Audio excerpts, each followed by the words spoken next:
ಯಾರು ಬಂದಿಯಾರ ನೋಡಿ ಬನ್ನಿ. ನಮಸ್ಕಾರ ಡಿ ಸಿ ಸಾಹೇಬ್ರಿಗೆ. ನೀನ್ ಬದಲಾಗಲ್ಲ ಗಂಡ. ನೋಡಜ್ಜಿ ಹೇಗಿದ್ದಾನೆ, ಸೂಟಲ್ಲಿ ಸೂಪರ್ ಆಗಿದ್ದಾನೆ.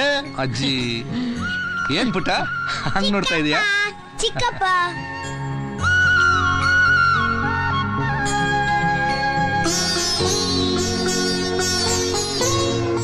ಅತಿಗೆ ಸರ್ಕಾರ ನನಗೆ ನೌಕರಿ ಜೊತೆಗೆ ಇರೋಕ್ಕೊಂದು ದೊಡ್ಡ ಬಂಗ್ಲೆನೂ ಕೊಟ್ಟಿದ್ದಾರೆ. ಇನ್ಮೇಲೆ ನಾವೆಲ್ಲರೂ ಅಲ್ಲೇ ಇರೋಣ. ನಾವ್ ಅಲ್ಲಿಗೆ ಬಂದು ಏನ್ ಮಾಡೋದು, ನಾವೆಲ್ಲ ಇಲ್ಲೇ ಆರಾಮಾಗಿದೀವಲ್ಲ. ಅಂದ್ರೆ ನಿಮ್ಮನ್ನೆಲ್ಲ ಬಿಟ್ಟು ನಾನ್ ದೂರ ಇರ್ಬೇಕಾ? ವಿಜಯ್, ನಾನು ಈ ಸ್ಥಿತಿ ಬರೋ ಕಾರಣ ನೀವೇ. ಹೇಳು, ನನ್ಗೋಸ್ಕರ ಎಷ್ಟೊಂದು ಕಷ್ಟಪಟ್ಟಿದ್ದೀರಾ. ನೀವೇ ನನ್ನ ಜೊತೆ ಬರೋಲ್ಲ ಅಂದ್ಮೇಲೆ ಈ ಅಧಿಕಾರ ಅಂತಸ್ತು ಯಾವ್ದು ಬೇಡ ಬಿಡಿ. ಅಣ್ಣ ಏನ್ ಹೇಳ್ತಿದ್ಯಾ ನೀನು? ಯಾಕಪ್ಪ ಇಷ್ಟು ಬೇಜಾರು ಮಾಡ್ಕೊಂತೀಯ? ನಾವೆಲ್ಲರೂ ನಿನ್ ಜೊತೆಗೆ ಬರ್ತೀವಿ.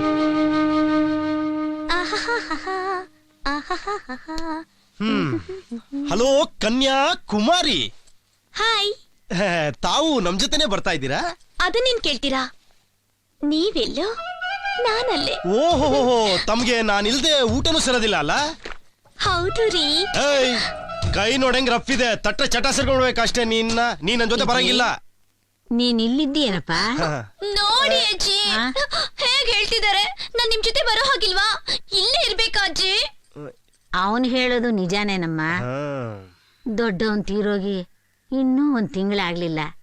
ನೀನ್ ಈ ಮನೇಲಿ ಇದ್ಕೊಂಡು ದೀಪ ಹಚ್ಕೊಂಡಿರ್ಬೇಕಮ್ಮ. ಇಲ್ಲಿ ಇರು. ಅಜ್ಜಿ ಅಜ್ಜಿ ಗಿಜ್ಜಿ ಬಜ್ಜಿ ಏನಿಲ್ಲ. ಅಜ್ಜಿ ಹೇಳಮೇಲೆ ಮುಗ್ದೋಯ್ತು. ಸುಪ್ರೀಂ ಕೋರ್ಟ್ ಜಡ್ಜ್ಮೆಂಟ್ ಬಂದಾಯ್ತು.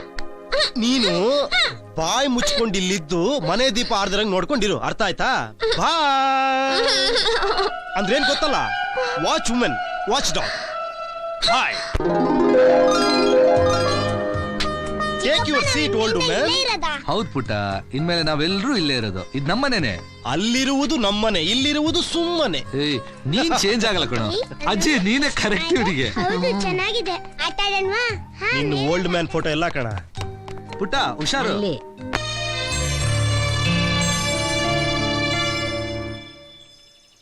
ಏನ್ರು ಮಾಡೋದು? ಒಳ್ಳೆ ಇಕ್ಕಟ್ಟಿನ ಪರಿಸ್ಥಿತಿಯಲ್ಲಿ ಸಿಕ್ಕಾಕೊಂಡ್ಬಿಟ್ವಲ್ಲೋ. ಏನು ಐಡಿಯಾನೇ ಬರ್ತಾ ಇಲ್ವಲ್ರು? ಆ DCP ಬೇರೆ ಆ ಕೊಲೆಪಾತಕರ ಜೊತೆ ಸೇರ್ಕೊಂಡ್ಬಿಟ್ಟಿದ್ದಾನೆ. ಅಲ್ಲ ಕಣೋ, ನಾವೆಲ್ಲ ಹೋಗಿ ಡೈರೆಕ್ಟ್ ಆಗಿ ಹೋಮ್ ಮಿನಿಸ್ಟರ್ ಹತ್ರ ಪಿಟಿಷನ್ ಕೊಟ್ಬಿಟ್ರೆ? ಒಳ್ಳೆ ಐಡಿಯಾ ಕಣ. ಹಾಗೆ ಮಾಡೋಣ. ಕರೆಕ್ಟ್, ಹಾಗೆ ಮಾಡೋಣ. ಆದ್ರೆ ಒಂದು ಕಣ, ವಿಜಯ್ ಮಾತ್ರ ಈ ವಿಷಯ ಗೊತ್ತಾಗೋದು ಬೇಡ. ಹಾ, ನಾನ್ ಚೆನ್ನಾಗಿದ್ದೀನಿ. Yeah Roopa, I will call you litre.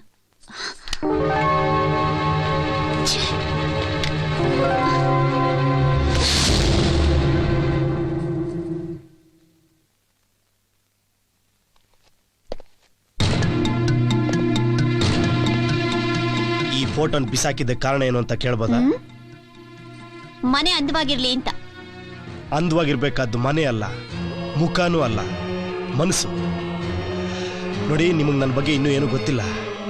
ಮರ್ಯಾದೆಗೆ ಈ ಫೋಟೋ ಎಲ್ಲಿತ್ತೋ ಅಲ್ಲೇ ವಾಪಸ್ ಇಟ್ಬಿಡಿ. ದೊಡ್ಡವರು ಬಂದು ಹೋಗೋ ಈ ಮನೇಲಿ ದೃಷ್ಟಿ ಗೊಂಬೆ ಥರ ಈ ಫೋಟೋ ಯಾಕೆ? ನೋಡಿ, ನಾವು ಈ ಮಲ್ಲಿ ಗತಿಗೆಟ್ಟಿದ್ದೀವಿ ಅನ್ಕೊಂಬೇಡಿ. ನಮ್ಮ ಅಣ್ಣ ಬಲವಂತ ಮಾಡಿದಕ್ಕೋಸ್ಕರ ನಾವಿಲ್ಲಿದ್ದೀವಿ. ನೀವು ನಮ್ಮ ಅತ್ತಿಗೆ ಜೊತೆಲಿ, ಮಕ್ಕಳ ಜೊತೆಲಿ ಎಷ್ಟು ಕೆಡ್ದ ನಡ್ಕೊಂತೀರ ನನಗೆ ಗೊತ್ತಿಲ್ಲ ಅನ್ಕೊಂಡಿದ್ದೀರಾ? ನೀವೇನೇ ಮಾಡ್ರೂ ಪರವಾಗಿಲ್ಲ. ದೇವ್ರಂತ ನಮ್ಮ ಅಣ್ಣನ ಬಗ್ಗೆ ಏನಾರ ಕೆಡ್ದ ನಡ್ಕೊಂಡ್ರೆ ನಾನೇನಾಗ್ತಿರೋ ನನಗೆ ಗೊತ್ತಿಲ್ಲ. How dare you? ಏನೋ ಮಾಡ್ತೀಯಾ? Mind your language. Shut up! You shut up! Vijay! ಏನಂದ್ರೆ ನೀವು ಮನೇಲಿ ಇಲ್ದೇ ಇರೋ ಟೈಮ್ ನೋಡಿ ನಿಮ್ ತಮ್ಮ ಬಾಯಿಗೆ ಬಂದ ಹಾಗೆಲ್ಲ ಮಾತಾಡ್ತಾನೆ. ನೀವು ಬರೋದ್ ಸ್ವಲ್ಪ ತಡ ಆಗಿದ್ರು ಇವರೆಲ್ಲ ಸೇರ್ಕೊಂಡು ನನ್ ಕೊಂದೇ ಬಿಡ್ತಿದ್ರು ಏನೋ. ನನ್ ಪಾಲಿಗೆ ಇವರೆಲ್ಲ ರಾಕ್ಷಸರಾಗ್ಬಿಟ್ಟಿದ್ದಾರೆ.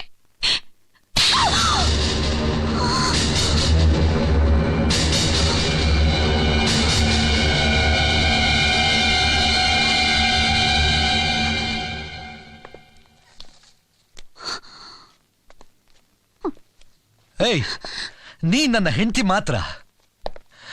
ಇವರೆಲ್ಲ ನನ್ನ ಪ್ರಾಣ ಕಣೆ. ಒಳ್ಳೆ ಮಾತಲ್ಲಿ ಹೇಳ್ತಾ ಇದ್ದೀನಿ.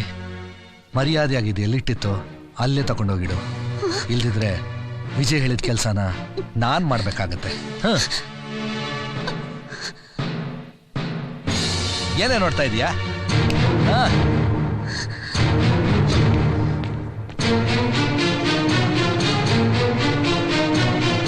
ಐ ಆಮ್ ಸಾರಿ ಅಣ್ಣ.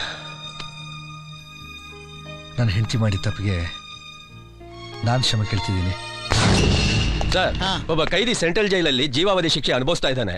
ಪರೋಲ್ ಮೇಲೆ ಬಿಡುಗಡೆ ಆಗ್ಬೇಕು ಅಂತ ರಿಕ್ವೆಸ್ಟ್ ಮಾಡ್ಕೊಂಡಿದ್ದಾನೆ. ಅದ್ರ ಫೈಲು. ಏಯ್, ನಾನು ಹೋಮ್ ಮಿನಿಸ್ಟರ್ ಕಣಯ್ಯ, ಇಂಥ ದಗಾಕೋರೋ ಸ್ನೇಹಿತ ಅಲ್ಲ. ಏನು ನಾನು ಏನು ಅಂತ ತಿಳ್ಕೊಂಡ್ಬಿಟ್ಟಿದ್ಯಾ? ನಿನಗೆ ಎಷ್ಟು ಸತಿ ಹೇಳಿದ್ದೀನಿ ಇಂಥ ಕೇಸೆಲ್ಲ ತರಬೇಡ ಅಂತ. ಅಲ್ಲ ಸರ್, ಈ ಕೆಲಸ ಆದ್ರೆ ಒಳ್ಳೆ ಮಾಲ್ ಸಿಗುತ್ತೆ. ಹೌದಾ? ಕೊಡು ಕೊಡು ಕೊಡು, ಪೆನ್ ಕೊಡು. ತಗೊಳ್ಳಿ ಸರ್. ಎಲ್ಲಿ ಎಲ್ಲಿ ಎಲ್ಲಿ ಸೈನ್ ಅಲ್ಲಿ ಸರ್. ಇಂಟು ಮಾರ್ಕ್ ಹಾಕಿದ್ಯಾ? Correct correct correct. ಇದೇ ತರ ಬೇರೆ ಕೇಸ್ ಇದ್ರೆ ಹೇಳಯ್ಯ. ಸರ್, ಒಂದು ಮರ್ಡರ್ ಕೇಸ್ ಬಗ್ಗೆ ಕಂಪ್ಲೇಂಟ್ ಬಂದಿದೆ. ಈ ವಿವೇಕ್ ಅನ್ನೋರ್ನ ಶಂಕರ್ ಪಾಟೀಲು ಜಯರಾಜ್ ಪಾಟೀಲು ಇಬ್ರು ಸೇರಿ ಕೊಲೆ ಮಾಡ್ಬಿಟ್ಟಿದ್ದಾರೆ. ಯಾವ ಪಾಟೀಲು ಯಾವ ದೇಸಾಯಿ ಕಣಯ್ಯ? ಏನಂದೆ?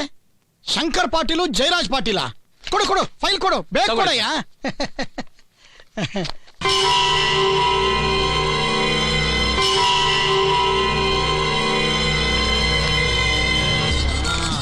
ಲಕ್ಷಕ್ಕಿಂತ ಹೆಚ್ಚು ಕೋಟಿಗಿಂತ ಕಡಿಮೆನಾ?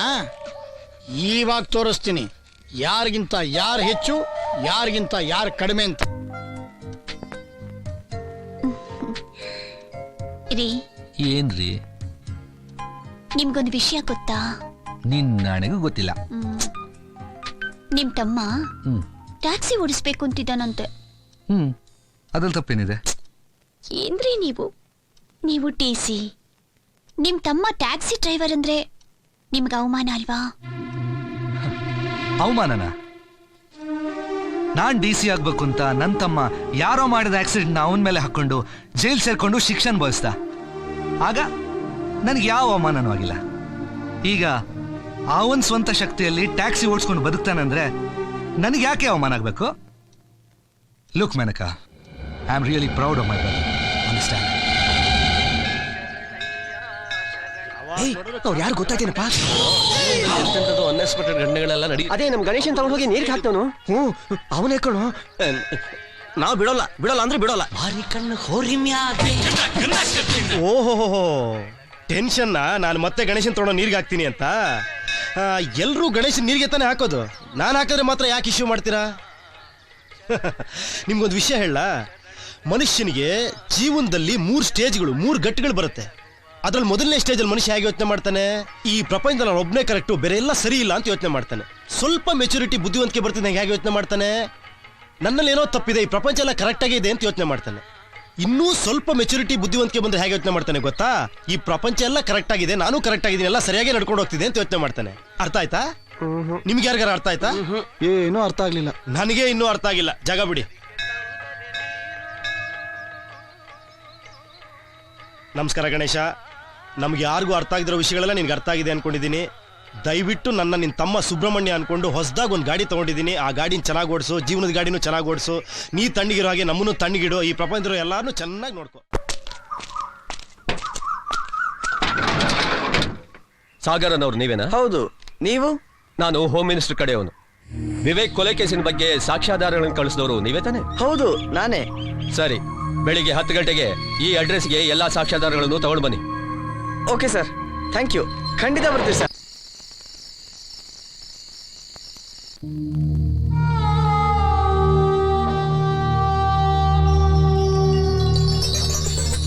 ರೇಷ್ಮೆ ಸೀರೆ ಉಟ್ಕೊಂಡು ಮೈ ತುಂಬ ಒಡವೆ ಹಾಕ್ಕೊಂಡ್ರೆ ನೀನು ಸಾಕ್ಷಾತ್ ಮಹಾಲಕ್ಷ್ಮಿ ಹಾಗೆ ಕಾಣ್ತೀಯ.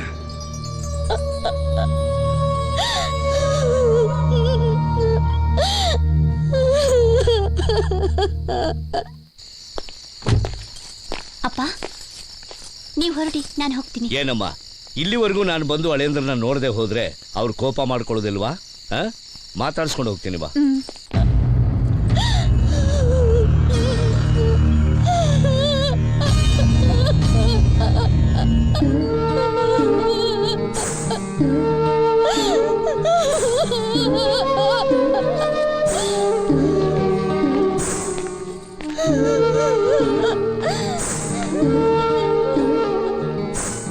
ಮೇನಕಾ, ಇವ್ರನ್ನ ಈ ಮನೆಯಿಂದ ಹೊರಗೆ ಹಾಕಕ್ಕೆ ಇದಕ್ಕಿಂತ ಒಳ್ಳೆ ಅವಕಾಶ ಮತ್ತೆ ಸಿಗಲ್ಲ. ಅಂದ್ರೆ ನೀನ್ ಅದ್ರ ಬಗ್ಗೆ ತಲೆ ಕೆಡಿಸ್ಕೋಬೇಡ. ನೀನ್ ಹೋಗಿ ನಿನ್ನ ಗಂಡನ ಕರ್ಕೊಂಡು ಬಾ. ಮಿಕ್ಕಿದ್ದನ್ನ ನಾನು ನೋಡ್ಕೋತೀನಿ.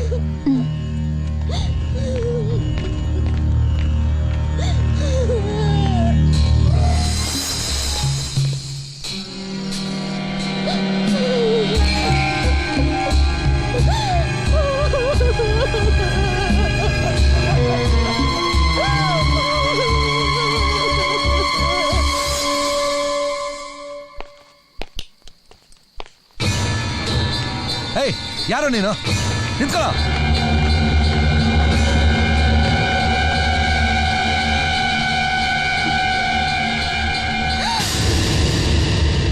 ಮೈ ಗಾಡ್, ನೋಡಿದ್ರಾ ನಿಮ್ ಅದಕ್ಕೆ ರಾಸ್ಲಿಲ್ಲೇನಾ?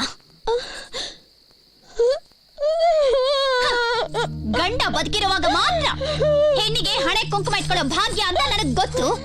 ಆದ್ರೆ ಗಂಡ ಸತ್ತ ಮೇಲೂ ಹೆಣ್ಣು ಹಣೆ ಕುಂಕುಮ ಇಟ್ಕೊಳ್ಳೋದನ್ನ ಇವತ್ತೇ ಇವರನ್ನೇ ಮೊದಲು ನೋಡ್ತಿರೋದು. ನಿನಗೆ ಎಷ್ಟೊತ್ತು ಹೇಳಿದೀನಿ ಆರೋಗ್ಯ ಚೆನ್ನಾಗಿ ನೋಡ್ಕೋ ಅಂತ. ಇಷ್ಟು ದಿನ ಅತ್ತಿಗೆ ತಾಯಿಗೆ ಸಮಾನ ಅಲ್ಲ, ಆಕೆ ನಿಜವಾಗ್ಲೂ ತಾಯಿನಂತೆ ತಿಳ್ಕೊಂಡಿದ್ದೆ. ಆದ್ರೆ ಹೆತ್ತ ತಾಯಿನೇ ಆದ್ರೂ ಮಾಡಬಾರ್ದು ಕೆಲಸ ಮಾಡಿದ್ರೆ ಯಾವ ಮಗನೂ ಸುಮ್ಮನೆ ಇರೋದಿಲ್ಲ. ನೋಡಿ, ಇದು ಮರ್ಯಾದಸ್ಥರು ಇರೋ ಮನೆ. ಇನ್ಮೇಲೆ ಈ ಮನೇಲಿರೋದು ಬಿಡೋದು ನಿಮ್ಗೆ ಸೇರಿದ್ದು.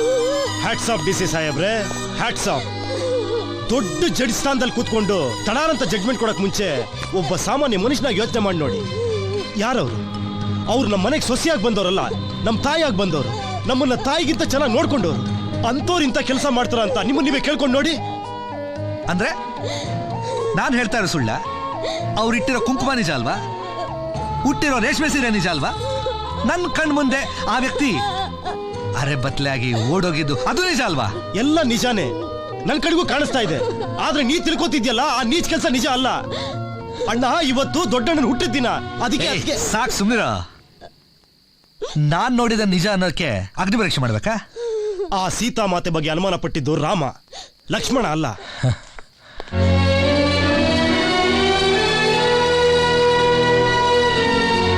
ನೀವು ಒಳಗಡೆ ಹೋಗಿ, ಅದಕ್ಕೆ ಒಳಗಡೆ ಹೋಗಿ. ಚೀಚಿ, ಏನ್ ಚೀಚಿ? ನಿಮ್ಮ ಅಣ್ಣನೇ ಆಚೆಗೆ ಹೋಗು ಅಂದ್ಮೇಲೆ ಈ ಮನೇಲಿ ಇರೋದಕ್ಕೆ ನಾಚಿಕೆ ಆಗಲ್ಲ? ನಾಚಿಕೆ ಮಾನ ಮರ್ಯಾದೆ ಅನ್ನೋದು ನಿಮಗಿದ್ದಿದ್ರೆ ನಮ್ಮನ್ನ ಮನೆಯಿಂದ ಹೊರಗಡೆ ಹಾಕೋದಕ್ಕಿಂತ ನೀಚ್ ಕೆಲ್ಸಕ್ಕೆ ಇಳಿತಿರ್ಲಿಲ್ಲ ನೀವು. ಓಹೋ, ದೊಡ್ಡದ್ಕಿನ ಹೇಗ್ ಕಾಪಾಡ್ಬೇಕು ಅಂತ ಪ್ಲಾನ್ ಮಾಡ್ತಿದ್ಯಾ? No no no no no no, ಚಿಕ್ಕದ್ಗೆ ಸಂಸಾರನ ಹೇಗೆ ಉಳಿಸ್ಬೇಕು ಅಂತ ಯೋಚನೆ ಮಾಡ್ತಾ ಇದ್ದೀನಿ. ಏನ್ ಹೇಳ್ತಾ ಇದೀಯ ನೀನು? ಓಡೋದ್ನಲ್ಲ ಡ್ರೈವರ್, ಅವನ್ನ ಕರ್ಕೊಂಬಂದ್ ನಮ್ಮ ಅಣ್ಣನ ಮುಂದೆ ನಿಲ್ಸಿದ್ರೆ ಎಲ್ಲ ಡೀಟೈಲ್ ಆಗಿ ಹೇಳ್ತಾರೆ. ಆಗ ನಿನ್ ಸಂಸಾರದ ಗತಿ ಏನಾಗತ್ತೆ ಅಂತ ಯೋಚನೆ ಮಾಡಿದ್ಯಾ? ನೀವೆಷ್ಟೇ ಕುತಂತ್ರ ಮಾಡಿದ್ರು ನಮ್ಮನ್ನ ನೀವು ಬೇರೆ ಮಾಡಕ್ಕಾಗಲ್ಲ. ಹಾಗಂತ ನಿಮ್ಮ ಮನೆ ಹಾಳ ಅಪ್ಪಂಗೆ ಹೋಗಿ ಹೇಳೋಗು. ಏನ್ ಬಗೊಳ್ತಾ ಇದೀಯಾ? ನಿಮ್ ಮನೆ ಹಾಳ ಅಪ್ಪನಿಗೆ ಹೇಳೋಗು ಅಂತ ಹೇಳ್ತಿದ್ದೀನಿ.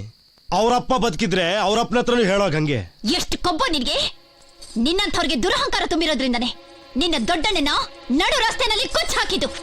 ಏನಂದೆ? ನಮ್ಮ ಅಣ್ಣನ್ನ? ಹಾ, ನಿಮ್ಮಣ್ಣನೇ ಬೀದಿ ನಾಯಿ ತರ ನಡು ರಸ್ತೆನಲ್ಲಿ ಕೊಚ್ಚ ಹಾಕಿದ್ದು ಅಂದೆ. ಈಗ ಅರ್ಥ ಆಯ್ತಾ ನಿನ್ಗೆ?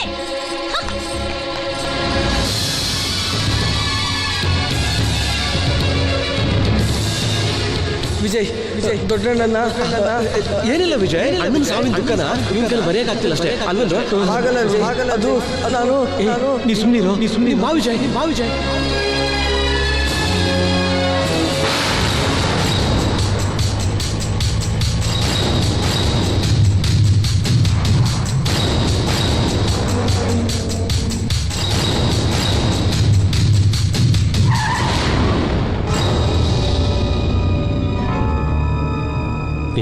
ನಿನ್ನಣ್ಣ ಲಾರಿ ಆಕ್ಸಿಡೆಂಟ್ ತೀರ್ಕೊಂಡ್ಬಿಟ್ಟು ಅಪರಾಧಿನ ಒಪ್ಪಿಸಿದ್ರೆ ನಂಬರ್ ಸರ್. ನಮಸ್ಕಾರ ಸರ್. ಓಹೋ ಗುರುಗಳೇ, ಏನ್ ಏಕಾಏಕಿ ಬಂದ್ಬಿಟ್ರಿ? ಏನ್ ಸಮಾಚಾರ? ಕೂತ್ಕೊಳ್ಳಿ, ಹೇಳ್ತೀನಿ. ಪರವಾಗಿಲ್ಲ, ಅದೇನು ಹೇಳಿ. ಏನಿಲ್ಲ, ಅದು ಒಂದ್ ಸಣ್ಣ ಸಹಾಯ ಆಗ್ಬೇಕಾಗಿತ್ತು ನಮ್ಮಿಂದ. ಆರ್ಡರ್ ಮಾಡಿ. ಅದೇ ಆ ಡ್ರೈವರ್ ರಾಜು ಇದನ್ನಲ್ಲ ಸರ್, ಅವ್ನ ಸೆಲ್ ಕೀ ಸ್ವಲ್ಪ ಬೇಕಾಗಿತ್ತು. ಗುರುಗಳೇ, ನೀವು ಕೇಳ್ತಾ ಇದ್ರಿ ಅಂದ್ಮೇಲೆ ಕೀ ಏನು? ಪ್ರಾಣ ಕೊಡಕ್ಕೂ ತಯಾರು.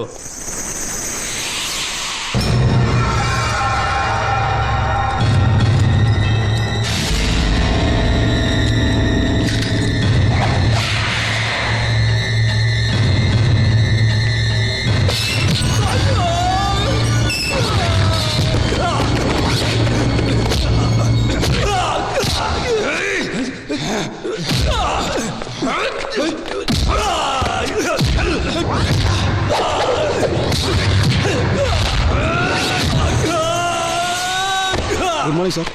Good morning. ಸಾಕ್ಷಿ ತಂದಿದ್ದೀರಾ? ನನ್ನ ಹತ್ರ ಇದೆ ಸರ್. ನಿಮ್ಮ ಹತ್ರ ಇದೆಯಾ? Very good. ನೀವೆಲ್ಲ ಇಲ್ಲೇ ಇರಿ, ನೀವು ನನ್ನ ಜೊತೆ ಬನ್ನಿ. ಕಮ್.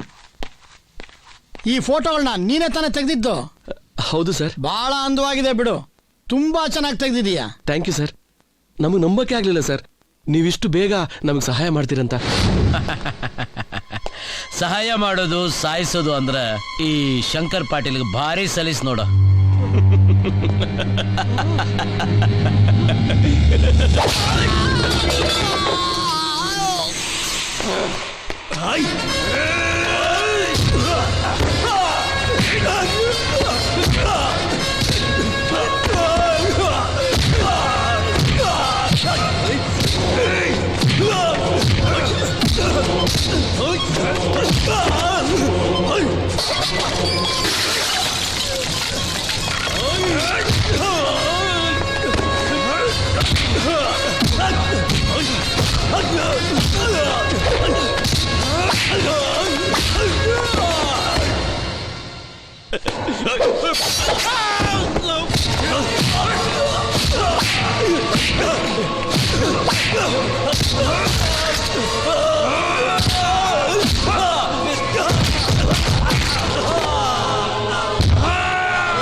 ನಮ್ಮಿಬ್ಬರು ಫ್ರೆಂಡ್ಸ್ ಒಳಗಡೆ ಹೋಗಿ ತುಂಬಾ ಹೊತ್ತಾಯ್ತು, ಇನ್ನೂ ಹೊರಗಡೆ ಬಂದಿಲ್ಲ. ಮಿನಿಸ್ಟ್ರು ಒಳಗಡೆ ಎನ್ಕ್ವೈರಿ ಮಾಡ್ತಾ ಇದ್ದಾರೆ. ಯಾಕೆ, ಡೌಟಾ? ಇಲ್ಲ. ಬಾ, ಸಾಹೇಬರು ಕರೀತಾ ಇದ್ದಾರೆ ನಿನ್ನ.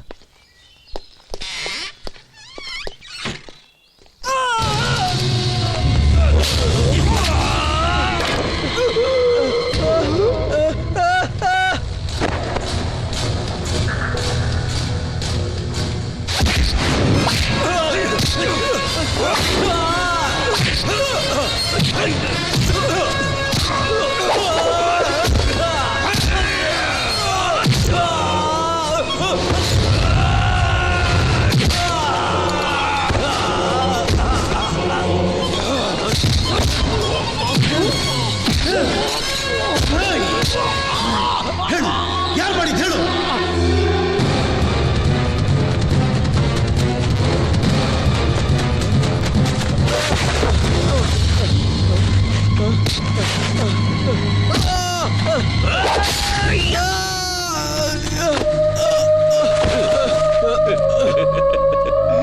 ಅಣ್ಣ ಸತ್ತೋದ.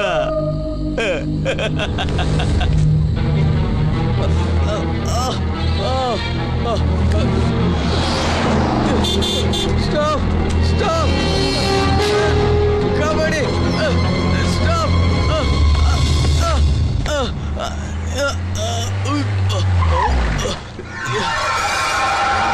ಸಾಗರ್, ಸಾಗರ್, ಏನಿದೆಲ್ಲ? ಶಂಕರ್ ಪಾಟೀಲ್, ಜಯರಾಜ್ ಪಾಟೀಲೆ ನಿಮ್ ದೊಡ್ಡಣ್ಣನ ಸಾಯಿಸಿದ್ದು. ಇದನ್ನೆಲ್ಲ ನನ್ನ ಹತ್ರ ಯಾಕೋ ಮುಚ್ಚಿಟ್ರಿ? ವಿಷಯ ಹೇಳಿದ್ರೆ ಆವೇಶದಲ್ಲಿ ಏನಾದರೂ ಮಾಡ್ಬಿಡ್ತೀಯ ಅಂತ ಹೇಳಿಲ್ಲ. ನಡೆದಿದ್ದನ್ನೆಲ್ಲ ಬರೆದು ಹೋಮ್ ಮಿನಿಸ್ಟ್ರಿಗೆ ನ್ಯಾಯ ಕೊಡಿಸಿದ ಪಿಟಿಷನ್ ಕೊಟ್ರೆ ಅಲ್ಲಿ ಎಂಕ್ವೈರಿ ನೆಪದಲ್ಲಿ ನಮ್ಮವ್ರನ್ನೆಲ್ಲ ಕರೆಸಿ ಶಂಕರ್ ಪಾಟೀಲ್, ಜಯರಾಜ್ ಪಾಟೀಲ್ ನಮ್ಮವ್ರನ್ನೆಲ್ಲ ಸಾಯ್. ಸಾಗರ್, ಸಾಗರ್,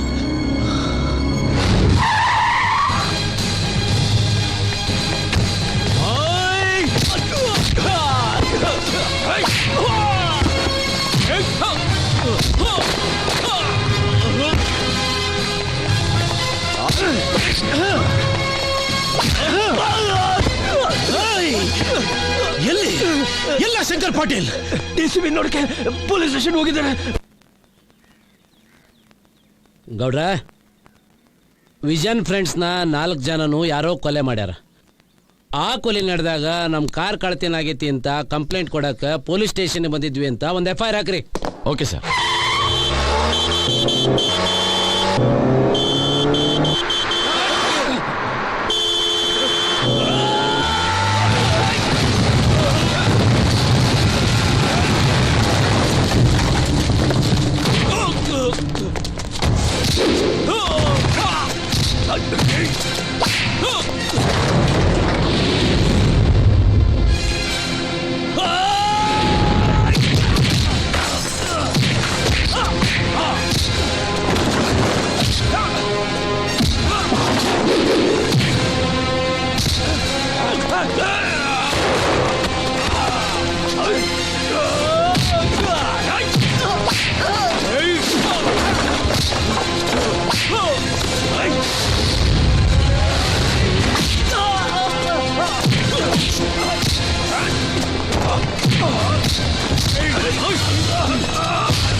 ಬೇಡ ಪಾಟೀಲ್ರೆ.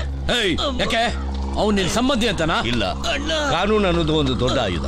ಅದನ್ನು ಯಾವಾಗ ಹೇಗೆ ಉಪಯೋಗಿಸ್ಬೇಕು ಅಂತ ನನಗೆ ಚೆನ್ನಾಗಿ ಗೊತ್ತು. ಪ್ಲೀಸ್ ಯುವರ್ ಆನರ್, ಈ ಹಿಂದೆ ತಾವೇ ಇದೇ ಕೋರ್ಟಲ್ಲಿ ಒಂದು ಆಕ್ಸಿಡೆಂಟ್ ಕೇಸಲ್ಲಿ ಇವನಿಗೆ 6 ತಿಂಗಳು ಶಿಕ್ಷೆ ವಿಧಿಸಿದ್ದೀರಿ. ಆದರೆ ಈಗ ಇವನು ಅದಕ್ಕಿಂತ ದೊಡ್ಡ ಅಪರಾಧ ಮಾಡಿದ್ದಾನೆ. ಸಿಕ್ಕಾಪಟ್ಟೆ ಕುಡಿದು ಯದ್ವಾ ತದ್ವಾ ಟ್ಯಾಕ್ಸಿ ಓಡಿಸಿ ಬರೀ ಪೊಲೀಸ್ ಸ್ಟೇಷನ್ ಧ್ವಂಸ ಮಾಡೋದು ಅಷ್ಟೇ ಅಲ್ಲದೆ 4 ಜನ ಅಮಾಯಕರ ಮೇಲೆ ಕಾರ್ ಹಾಯಿಸಿ ಅವ್ರ ಸಾವಿಗೆ ಕಾರಣ ಆಗಿದ್ದಾನೆ. ಬ್ರೇಕ್ ಇನ್ಸ್ಪೆಕ್ಟರ್ ಕೆಲಸದಲ್ಲಿ ನನಗೆ 10 ವರ್ಷಗಳ ಅನುಭವ ಇದೆ. ಆ ಅನುಭವದಿಂದ ಹೇಳೋದಾದ್ರೆ ಈ ಅಪಘಾತ ಬ್ರೇಕ್ ಫೇಲ್ಯೂರ್ ಇಂದ ಆಗಿರುವಂತದ್ದಲ್ಲ. ಈ ಆರೋಪಿ ತಾನು ನಿರ್ಲಕ್ಷ್ಯತನದಿಂದ ಕಾರು ಓಡಿಸಿರುವುದರಿಂದಲೇ ಈ ಅಪಘಾತ ಸಂಭವಿಸಿದೆ ಯುವರ್ ಆನರ್. ನಾನು ಸರ್ಕಾರಿ ಆಸ್ಪತ್ರೆ ಡಾಕ್ಟ್ರು. ಈ ಆಕ್ಸಿಡೆಂಟ್ ಆದಮೇಲೆ 5 ಜನ ನಮ್ಮ ಹಾಸ್ಪಿಟ್ಲಿಗೆ ಅಡ್ಮಿಟ್ ಆದರು. ಅದರಲ್ಲಿ ಬದುಕುಳಿದವರು ಇವರೊಬ್ಬರೇ. ಇವರು ಕುಡಿದ ಮಣ್ಣಲ್ಲಿ ಗಾಡಿ ಓಡಿಸಿದ್ರು ಅನ್ನೋದು ಪರೀಕ್ಷೆ ನಂತರ ಖಚಿತ ಆಗಿದೆ. ಯುವರ್ ಆನರ್, ಮತ್ತೊಂದು ಮುಖ್ಯ ಸಾಕ್ಷಿಯನ್ನು ಕೋರ್ಟಿಗೆ ಹಾಜರುಪಡಿಸಲು ತಮ್ಮಲ್ಲಿ ಅನುಮತಿ ಕೋರ್ತೀನಿ.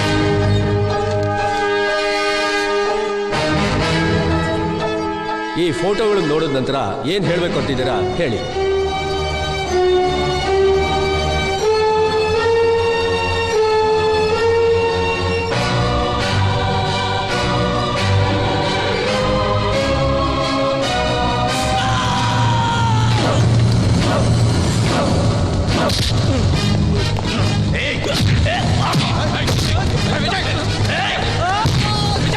ವಿಜಯ್, ವಿಜಯ್ ಸರ್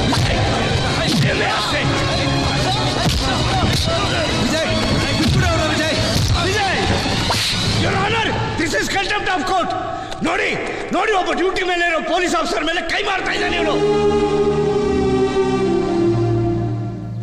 ನ್ಯಾಯಾಲಯವು ಸಾಕ್ಷ್ಯಾಧಾರಗಳನ್ನು ಪರಿಶೀಲಿಸಿದ ನಂತರ ಮೊಕದ್ದಮೆ ವಿಚಾರಣೆಯಲ್ಲಿದ್ದರೂ ಆರೋಪಿ ವಿಜಯನ ಆವೇಶದ ವರ್ತನೆಯಿಂದ ಮತ್ತು ಆತನ ಮಾನಸಿಕ ಅಸ್ವಸ್ಥ ಸ್ಥಿತಿಯನ್ನು ಗಮನದಲ್ಲಿಟ್ಟುಕೊಂಡು ಮುಂದಿನ ವಿಚಾರಣೆಯವರೆಗೆ ಆತನನ್ನು ನ್ಯಾಯಾಂಗ ಬಂಧನದಲ್ಲಿರಿಸಲು ಆದೇಶಿಸಲಾಗಿದೆ.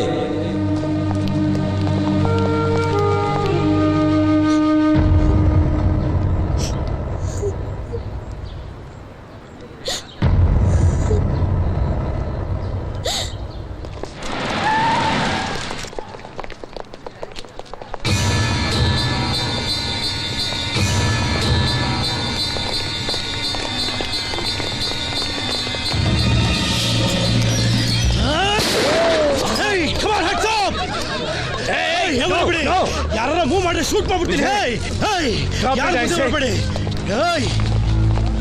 ವಿಜಯ್ ವಿಜಯ್ ನೋ ವಿಜಯ್, ಆವೇಶಕ್ಕೆ ಸಿಕ್ಕಿ ಅನಾಹುತ ಮಾಡ್ಕೋಬೇಡ. ವಿಜಯ್, ಕಾನೂನ ಕೈಗೆ ತಗೋಬೇಡ. ಕಾನೂನು ಬಗ್ಗೆ ಮಾತಾಡ ಪರ್ಮನೆಂಟ್ ಬಾಯಿ ಮುಚ್ಚಿ.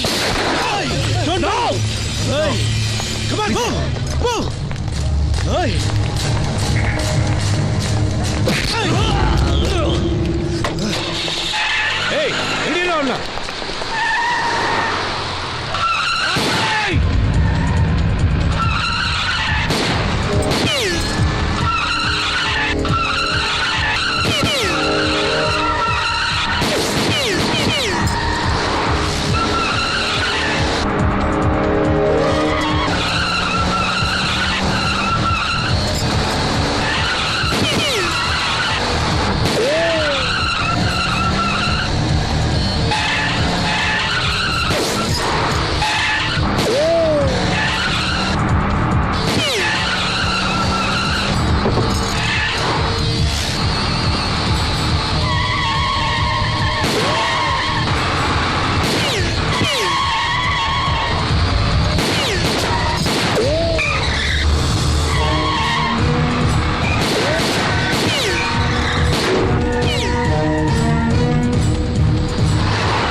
ಥ್ಯಾಂಕ್ಸ್ ಹೇಳೋ ಅವಶ್ಯಕತೆ ಇಲ್ಲ. ನಿನ್ ಕಾಪಾಡೋದ್ರಲ್ಲಿ ನನ್ನ ಸ್ವಾರ್ಥನೂ ಇದೆ. ಸ್ವಾರ್ಥನ? ಹೌದು, ಸೇಡ್ ತೀರಿಸ್ಕೊಳ್ಳೋಕ್ಕೋಸ್ಕರ. ಸೇಡ? ಯಾರ ಮೇಲೆ? ಶಂಕರ್ ಪಾಟೀಲ್. ಶಂಕರ್ ಪಾಟೀಲ್? ಅವನ ಮೇಲೆ ನಿನ್ಗೇನು ದ್ವೇಷ? ತುಂಬಾ ವರ್ಷಗಳ ಹಿಂದೆ ಆ ಶಂಕರ್ ಪಾಟೀಲ್ ಒಂದು ಸಣ್ಣ ಗಾರ್ಮೆಂಟ್ ಫ್ಯಾಕ್ಟ್ರಿ ನಡೆಸ್ತಾ ಇದ್ದ.